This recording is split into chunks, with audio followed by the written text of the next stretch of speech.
Bonjour, cette vidéo s'adresse à des élèves de première. Il sera question de suite et de fonction exponentielle.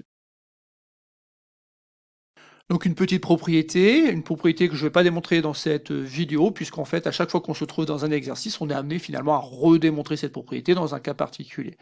Donc la propriété est la suivante: pour tout réel A, la suite exponentielle de AN est géométrique.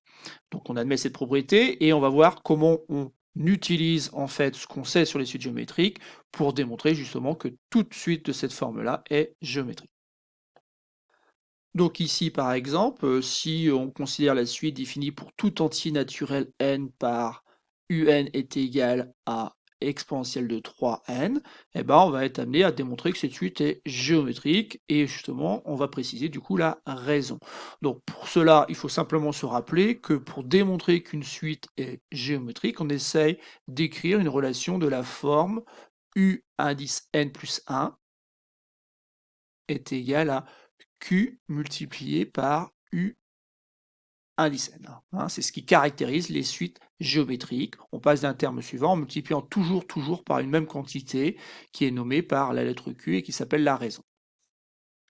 Donc ici, je vais écrire U indice n plus 1. Alors U indice n plus 1, je remplace n par n plus 1, et donc cela devient exponentielle de 3 facteurs de n plus 1. Bon, ça, je peux le réécrire comme étant exponentielle de 3n plus 3, autrement dit, je développe ce qu'il y a à l'exposant. Et après, je vais utiliser une petite propriété sur la fonction exponentielle. On sait que exponentielle de x plus y, eh ben, on peut le réécrire comme exponentielle de x multiplié par exponentielle de y. C'est ce que je vais utiliser pour continuer ici et réussir à démontrer que la suite est géométrique. Donc je peux écrire donc c'est exponentielle de 3n multiplié par exponentielle de 3. Mais si on regarde bien, cette quantité-là n'est rien d'autre que le terme d'indice n. Autrement dit, c'est la valeur de un. Et donc j'ai obtenu que u indice n plus 1 s'écrit comme étant u indice n multiplié par exponentielle de 3. Et ceci est valable bien sûr pour tout entier naturel n. Donc je ne l'ai pas écrit, mais c'est forcément quelque chose qu'il faut prendre en compte. Et bien c'est terminé, on peut dire maintenant que la suite un, qui est en fait la suite exponentielle 3n, est géométrique de raison exponentielle de 3.